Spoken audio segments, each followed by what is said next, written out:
Em, Quisiera compartir con ustedes hoy una historia de amor, una historia de amor. Y ¿cuántos creen que la palabra de Dios por sí sola, por su sola lectura, puede transformar las vidas?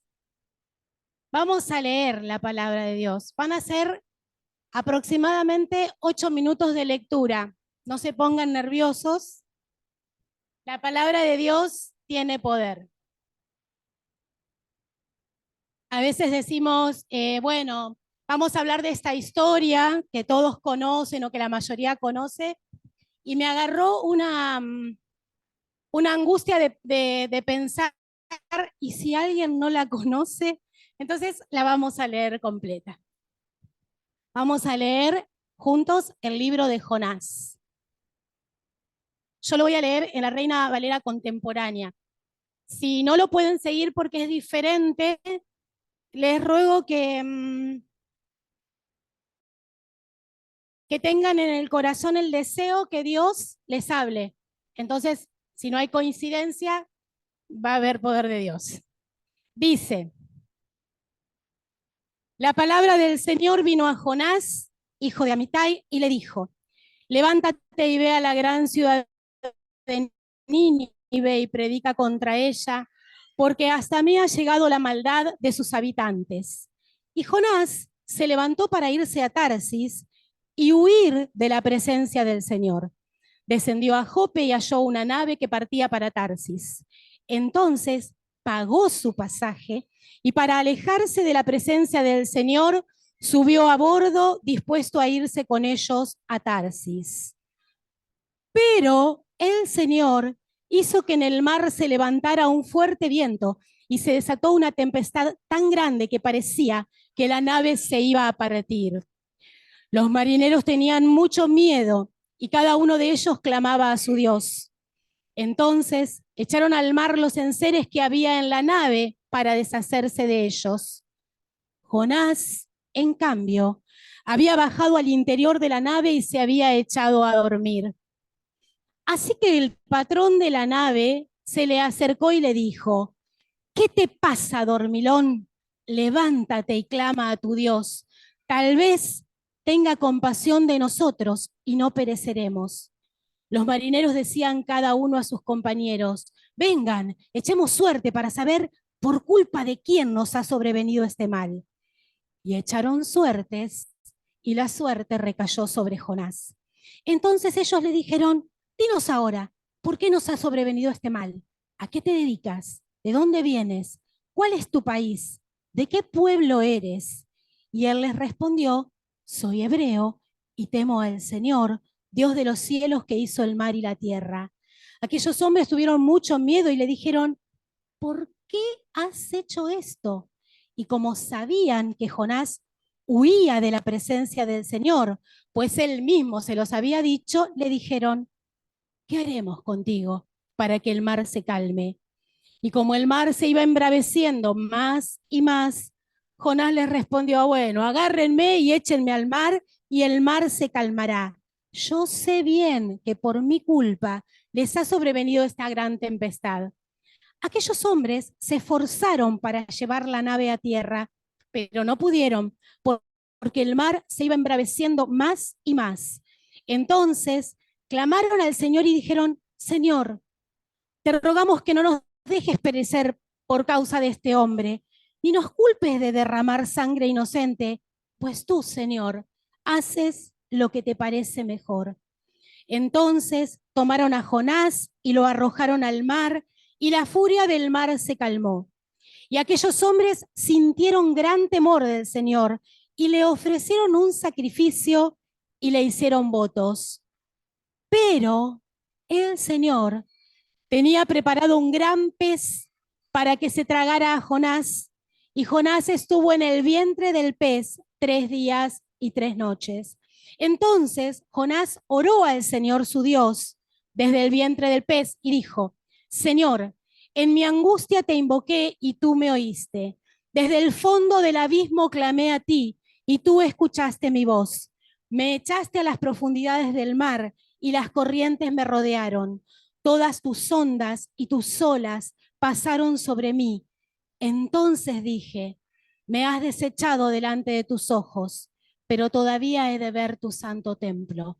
Las aguas me rodearon hasta el cuello y el abismo me envolvió. Las algas se enredaron en mi cabeza. Bajé hasta los cimientos de los montes. La tierra echó para siempre sus cerrojos sobre mí. Pero tú, mi Señor y Dios, rescataste mi vida del sepulcro. Cuando dentro de mí desfallecía mi alma, me acordé de ti, Señor, y mi oración llegó hasta ti, hasta tu santo templo. Los que siguen vanidades ilusorias abandonan tu misericordia, pero yo, con voz de alabanza, te ofreceré sacrificios y cumpliré mis promesas. La salvación es tuya, Señor. Y el Señor ordenó al pez que vomitara a Jonás en tierra. La palabra del Señor vino a Jonás por segunda vez y le dijo, levántate y ve a la gran ciudad de Nínive y proclama allí el mensaje que yo te daré. Jonás se levantó y conforme a la palabra del Señor fue a Nínive. Y era Nínive una ciudad grande en extremo, de 3 días de camino. Jonás comenzó a recorrer la ciudad, camino de un día, y en su predicación decía, dentro de 40 días Nínive será destruida. Todos los habitantes de Nínive creyeron a Dios y decretaron ayuno, y desde el mayor hasta el menor se vistieron de cilicio, de ropas ásperas. Cuando la noticia llegó hasta el rey de Nínive, éste se levantó de su trono, se despojó de sus vestidos, se cubrió de cilicio y se sentó sobre ceniza. Luego ordenó que por mandato suyo y de sus altos personajes se proclamara en Nínive este decreto: ningún hombre ni animal, ni tampoco ningún buey ni oveja debe probar bocado ni alimento alguno, ni beber agua. Al contrario, hombres y animales por igual deberán cubrirse de cilicio y clamar a Dios su mal camino y de la violencia que hay en sus manos. ¿Quién sabe? Tal vez Dios se arrepienta y el ardor de su ira se calme y entonces no pereceremos. Y al ver Dios lo que hicieron y que se habían apartado de su mal camino, también Él se arrepintió de hacerles el daño que les había anunciado y desistió de hacerlo. Pero Jonás se quedó muy disgustado y se enojó. Entonces oró al Señor y le dijo, y bien, Señor, ¿no es esto lo que yo decía cuando aún estaba en mi tierra?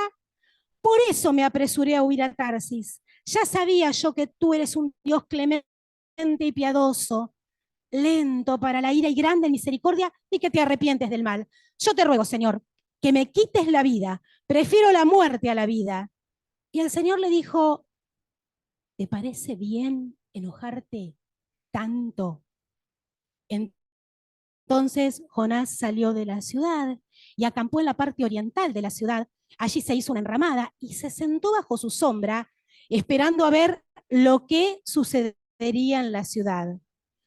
Dios, el Señor, preparó una enredadera para que creciera por encima de Jonás y le hiciera sombra sobre la cabeza y le quitara el malestar.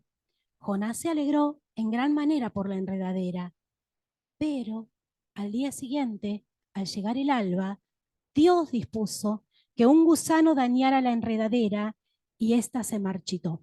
Además, Dios dispuso que al salir el sol soplara un fuerte viento solano y el sol le dio a Jonás en la cabeza. Este casi se desmayaba y hasta deseaba morirse. Decía, mejor me sería morir que seguir viviendo. Entonces Dios le dijo a Jonás, ¿tanto enojo te causa lo que le pasó a la enredadera? Y él le respondió, es tanto el enojo que me causa que hasta quisiera morirme. Y el Señor le dijo, tú sientes lástima por la enredadera, por la cual no trabajaste y a la cual no hiciste crecer. Durante una noche creció y a la noche siguiente dejó de existir. Y yo no habría de tener piedad de Nínive, esa gran ciudad con más de 120.000 habitantes que no saben distinguir cuál es su mano derecha y cuál su mano izquierda, y donde hay muchos animales. Gloria a Dios por su palabra, que es preciosa. Les decía que esta es una historia de amor, es una historia de amor unilateral. Acá ama uno solo. Y encontré 20 cosas para decirles, pero les prometo que es un minuto cada una, así que no teman. Lo primero que quiero decirles es que el Señor tiene planes para personas o para grupos de personas que no están en nuestra consideración. Y el Señor sí los considera. Nínive era una ciudad muy grande y los ninivitas eran personas sumamente crueles. Eran muy violentos y la gente les temía. Y los israelitas también temían que en algún momento las personas de Nínive se levantaran contra ellos y los quisieran dominar. Así que Jonás no amaba a los ninivitas, no los quería. Eh, Ellos eran potencialmente sus enemigos y sus conquistadores. Y Dios los mira y le dice a Jonás, ¿sabes qué, Jonás? Es tanta la maldad de esta gente que llegó hasta mi presencia. ¿Vieron cuando muchas veces en la Biblia está la expresión de se subió la maldad delante de Dios? Bueno, el Señor los tenía recalados, sabía que los ninivitas eran malos, feos. Así todo, la primera idea que tenemos que sacar es que Dios pensó en los ninivitas. Dios piensa en todos, hasta en las personas que creemos que no. El segundo punto es que siempre existe la posibilidad de desobedecer. Siempre. Cuando Dios nos dice algo, cuando Dios nos muestra algo, cuando está algo a la vista que tendríamos que hacer, siempre tenemos la posibilidad de desobedecer. Y al punto tal que Jonás, que no sabemos si era buen ofrendador, la Biblia se encarga de aclarar que pagó su pasaje. Es raro eso. Dice, pagó su pasaje. Tal vez para hablar del Señor no tenía que pagar nada, pero para poder desobedecerlo, pagó su pasaje. Pagó su pasaje para huir de la presencia de Dios. El tercer punto es que cuando se arma la gran tormenta frente a gente que no conoce a Dios, en medio de la desobediencia que Jonás estaba viviendo, él reconoce a Dios y le dice, esto pasa por culpa mía. Hay mucha gente que estando fuera de la voluntad de Dios puede darle gloria a Dios, puede decir, esto pasa por tal cosa, Dios es fiel. Él les dijo, pero sin ningún miramiento, yo temo al Señor. No se estaba notando mucho que lo temía, porque se había ido para el otro lado. Dios le había dicho, anda para el este, y él se fue para el oeste. Y dio testimonio, porque la gente tuvo miedo, pero no tuvo miedo, tuvo temor de Dios, dice. Es más, los marineros, personas que no conocían a Dios, tuvieron temor de Dios. Pero ahí también no dice que Jonás se atrevió a decir, amo a Dios. Jonás dijo, temo a Dios. Me estuve fijando y en el libro de Jonás en ningún momento aparece la palabra amor. Raro que en la Biblia no aparezca la palabra amor. Bueno, seguimos. Cuarta cosa. Aún en nuestra obstinación, aún en nuestra obstinación, Dios tiene planes para nuestras vidas. Me encantan los 5 peros que hay en el libro de Jonás. Dice, pero el Señor tenía preparado un gran pez para que tragara a Jonás. La obstinación de Jonás no hacía que Dios declinara de su idea. Podemos ser muy obstinados, pero Dios siempre va a tener un plus de amor para nosotros. Quinto, estando en el vientre del pez, Jonás reconoce el poderío de Dios, hace una oración, una oración, una oración que hasta podría ser metafórica, porque cuando él dice, todas tus ondas y tus olas pasaron sobre mí, se enredó mi cabeza en algas, no estaba solamente las algas del mar, su cabeza, su mente estaba enredada a causa de la desobediencia. Y ahí él reconoce, vos sos el Dios de poder, vos sos el Dios que sustenta todo, vos sos el Dios que permitió que yo entrara en el vientre de este pez. Y ofrece sacrificios de alabanza y reconoce la salvación del Señor y clama con todo su ser. Sin embargo, no hay mención al arrepentimiento. En ningún momento Jonás dice, yo he pecado, yo he transgredido tu voluntad, yo no te hice caso. ¿Declara a Dios? Sí, declara el poderío de Dios, pero en ningún momento dice, me arrepiento. Bueno, no la estaba pasando bien, así que le convenía decir que iba a hacer promesas y que iba a cumplir. Punto número 6. Dios da segundas oportunidades y por nuestra propia experiencia de vida podemos decir que da terceras, cuartas, quintas, infinitas.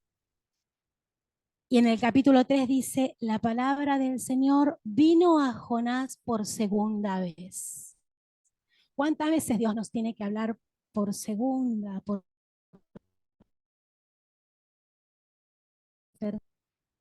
Nos decía el pastor que recordemos las palabras que Dios había traído a nuestra vida.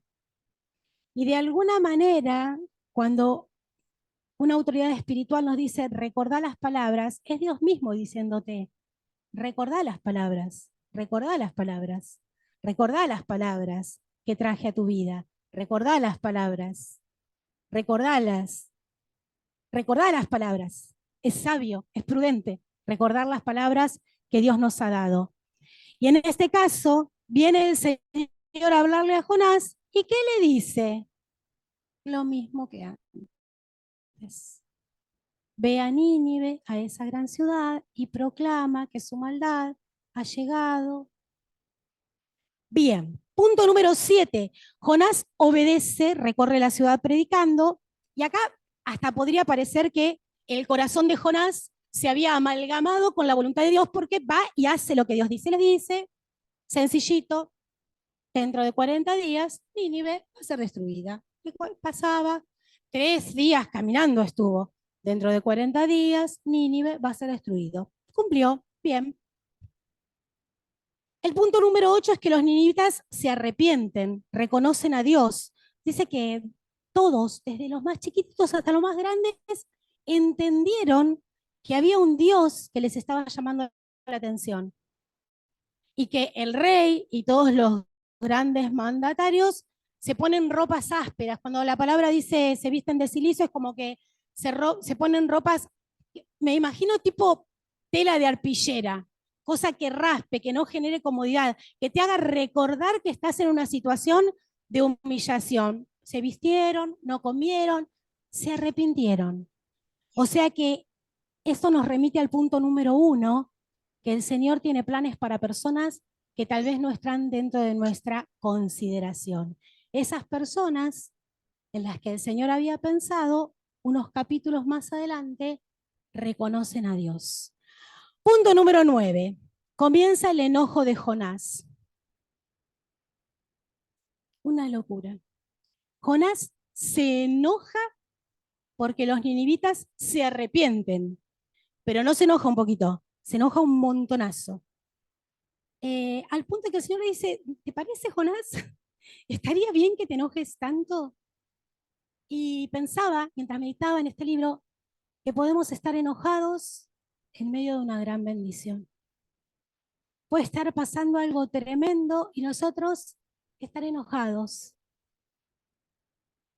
Estar enojados, no verla, no entenderla. Me hizo acordar mucho cuando el hijo mayor de la historia que cuenta Jesús llega a la casa y hay fiesta y él se enoja. Se enoja. Podemos estar enojados en medio de una gran bendición. es completamente contrario a lo que Dios quiere, ¿no? Porque cuando Jesús habla del arrepentimiento, dice que en el cielo hay muchísima alegría cuando una persona vuelve en sí y reconoce a Dios. Acá era toda una ciudad,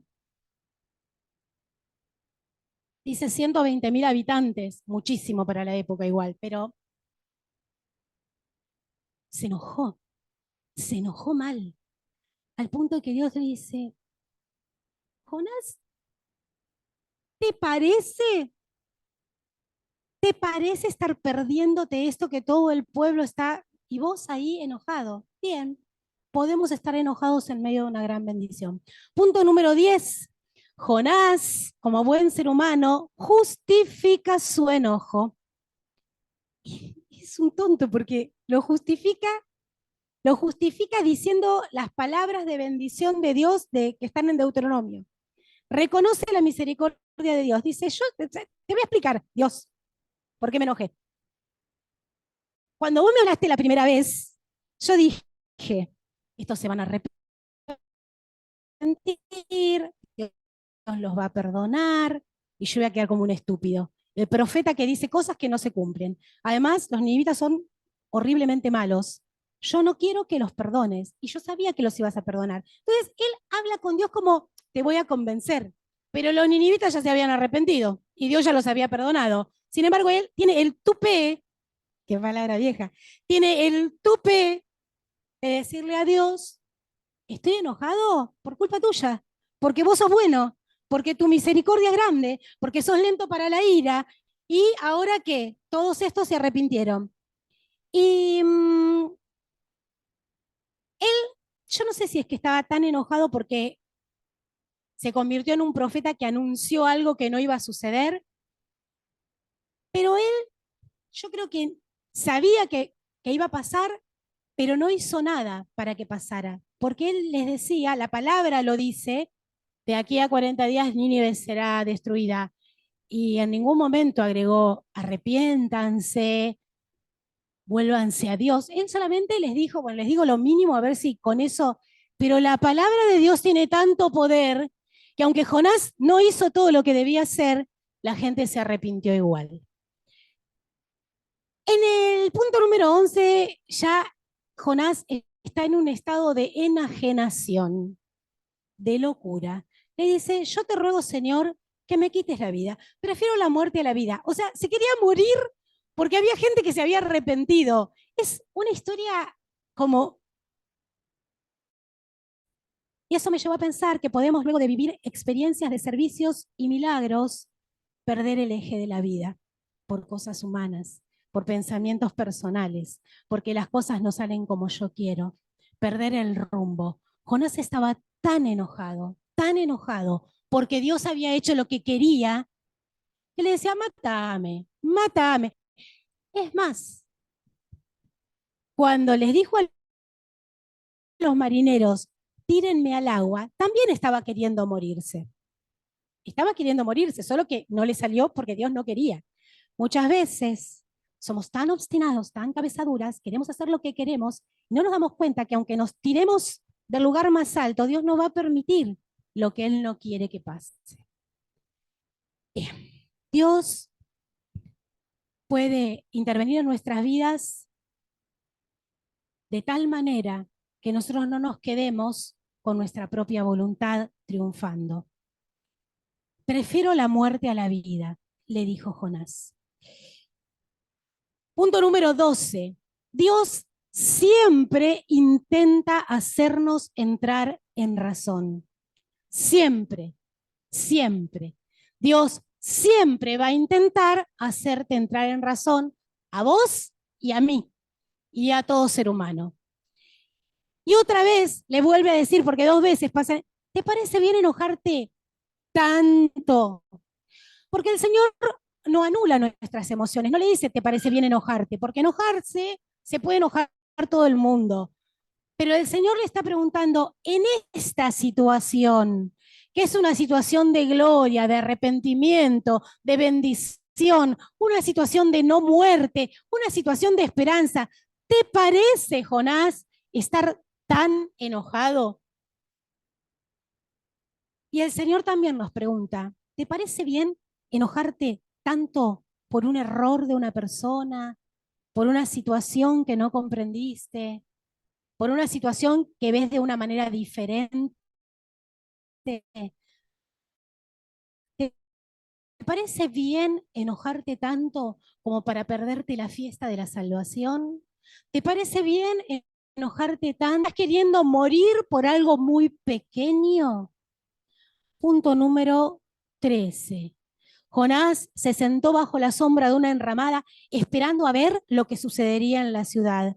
Él había anunciado destrucción y eso era lo que esperaba. Todavía estaba esperanzado de que el arrepentimiento no fuera sincero y que Dios los consumiera y que cayera fuego y que todos ardieran en el infierno inmundo.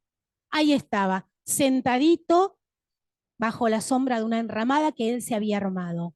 Se sentó a ver y pensaba que podemos estar trabajando para Dios y ser implacables y no tener esperanza en la persona a la que estamos tratando de bendecir. Saben que en las salas de profesores sucede algo que siempre me llamó la atención. Hace 37 años que soy docente y me asombra escuchar colegas cómo hablan de los alumnos. Me asombra sobremanera. A veces pienso que odian a los chicos. Yo no puedo entender cómo los pueden despellejar. O sea, hay chicos que son muy bravos. Eso ya lo sabemos todos. Pero me asombra que con tanta saña hablen de los alumnos. Y esto me parece igual. Me parece que en el servicio, en cualquier tipo de servicio, si no le ponemos fichas a las personas, si no amamos a las personas, si criticamos a las personas, estamos siendo como Jonás, sentados esperando a ver cuándo caen. A ver si no se arrepintieron de verdad. Debiéramos no ser implacables. Punto número 14, Dios siempre busca confortarnos, aún en el medio de nuestra obstinación. Y dice que Él preparó, me emociona pensar en Dios preparando una planta que crezca en el medio de la enredadera para que Jonás se sienta aliviado del calor, que Jonás estaba ahí sentado esperando que el pueblo explotara. Y Dios dice que preparó esa enredadera para que creciera y que él estuviera confortado, para aliviar el malestar que el sol le provocaba a Jonás. Y ahí Jonás se alegra. Y a veces pasa como que, bueno, tomamos ciertos mimos de Dios para nuestra conveniencia y modificamos y tejemos cosas. El Señor siempre va a tratar de confortarnos porque es un Dios de amor, pero eso no quiere decir que esté contento con que no amemos como Él ama. O sea, son dos cosas distintas. Punto número 15, hay otro pero de Dios. Dios dispuso que un gusano dañara la enredadera, porque a pesar de que Dios busca confortarnos, Dios también siempre va a trabajar para que entremos en razón y volvamos a la coherencia. Entonces, con el mismo poder que preparó esa enredadera, también preparó el gusano. Y el gusano picó la enredadera y la enredadera se pudrió. Porque Dios siempre va a trabajar para que entremos en razón. Punto número 16. Dios dispuso luego un azote de un viento agresivo que hirió a Jonás en la cabeza y él deseaba morir. Y otra vez el Señor sigue pensando en Jonás a pesar de su testarudez. Idas y vueltas de Dios acercándose y Jonás corriéndose. Y punto número 17, hay un nuevo llamado a la reflexión y el Señor le dice, ¿tanto enojo te causa lo que le pasó a la enredadera? ¿Tanto te enoja esta situación? Cuando estamos en crisis graves, Dios enhebra todos los hilos que sean necesarios para llegar a nuestro corazón. Entonces Él le provee la enredadera para darle tranquilidad, para darle reposo, y después provee el gusano, pero todo para llevarlo a pensar eh, no hiciste nada vos con esta enredadera. No sé por qué te preocupa tanto que se haya muerto en una noche. Y Jonás, punto 18, le dice, es tanto el enojo que me causa por tercera vez en el libro que hasta quisiera morirme. Y ahí oraba a Dios y entendí algo. Jonás le dice que quiere morirse por la enredadera. Pero ¿saben qué? No fue por la plantita. A Jonás en ese momento no le importaba la plantita. Y pensé en un ejemplo. Pensé en un niño de edad escolar que va a la mañana, vamos a ponerle a la mañana, y que siempre se quiso comprar un pebete de jamón y queso. Y no, la mamá siempre le mandaba, no sé, un alfajor Jorgito, un Guaymallén le mandaba la mamá, más barato. Y un día la mamá le da la plata para que se compre el pebete de jamón y queso. Entonces llega el primer recreo y el nene está ahí en la fila, moviéndose con la plata en la mano y ya saborea el pebete de jamón y queso. Y tres nenes antes que él, una niña muy hermosa dice, quiero un pebete de jamón y queso. Y la kiosquera le dice, es el último. Y el nene aprieta la plata y no compra nada y termina el recreo y entra al aula con bronca y bueno, y ahí la maestra pide una tarea que él se olvidó de hacer. Y le empieza a discutir, no, señor, vos no diste nada. Sí, yo lo di, fíjate que está. No, señor, bueno, basta porque está bien, te perdono la tarea, pero deja de discutir. No, porque vos no la diste. Bueno, listo, dame el cuaderno. Mamá habla con Pepito porque no tiene que contestarme así. Bueno, ya va juntando. Después el profesor de música viene y dice, bueno, tienen que hacer dúos para la presentación del acto, y él piensa en una nena que se llama Lucía, que es hermosa y que canta re bien. Entonces dice, voy a hacer grupo con Lucía, y cuando se está acercando a Lucía, ve que Lucía va con Marilú y le dice, hacemos un grupo, y Marilú le dice, sí. Y el nene mira. Entonces el nene ya después de eso sale de, ¿cómo te fue en el cole? Contame mientras te sirvo la sopa. ¡Sopa! Yo no quería sopa, ¿por qué sopa? Y revolea la sopa. Y no fue la sopa, fue todo lo que le pasó antes de la sopa. ¿No nos pasa eso a veces? Pues bien, con Jonás no fue la plantita, fue todo lo que pasó antes, toda la bronca que tenía de antes. Y en Jonás fue la bronca por no amar la voluntad de Dios. Pero en nuestras vidas muchas veces se nos van amontonando angustias, pesares, crisis, problemas, enfermedades, situaciones que hacen que en un momento una cosa, una gota, rebalse el vaso. Pero Dios estaba ahí. En Jonás había sido por desobediencia, en nuestra vida puede que sea o puede que no. Puede que sean las cosas cotidianas de la vida que nos lleven a gritar, no quería sopa, o que Jonás diga, la planta, ¿por qué mataste la planta? Y no es la planta, y no es la sopa, es el dolor acumulado. Jonás tenía un dolor acumulado por causa de su falta de amor, pero no siempre acumulamos dolor por causa de la falta de amor. Muchas veces amamos a Dios y de todos modos tenemos grandes pesares acumulados. Pero Dios, así como él le dijo a Jonás, Jonás, yo trabajé en esa enredadera, vos no trabajaste. ¿Cómo no voy a tener yo lástima de la gente? Bueno, el Señor también mira, pensá todo el recorrido, pensá todas las veces que siendo que Jonás no amaba la voluntad de Dios, el Señor se le acercó, se le acercó, se le acercó, porque también tenía un plan con la gente de Nínive. Entonces Dios, punto 19, nos ubica dentro de la historia de amor. Cuando el Señor le dice a Jonás, escúchame, ¿a vos te molestó la enredadera?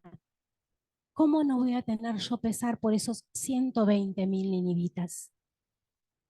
¿Cómo no voy a tener amor por esa gente que se estaba perdiendo? Y el Señor también nos dice, escúchame, ¿Cómo no voy a tener amor por vos? Pensá en la cantidad de veces que te llamé, que te hablé, que te atraje.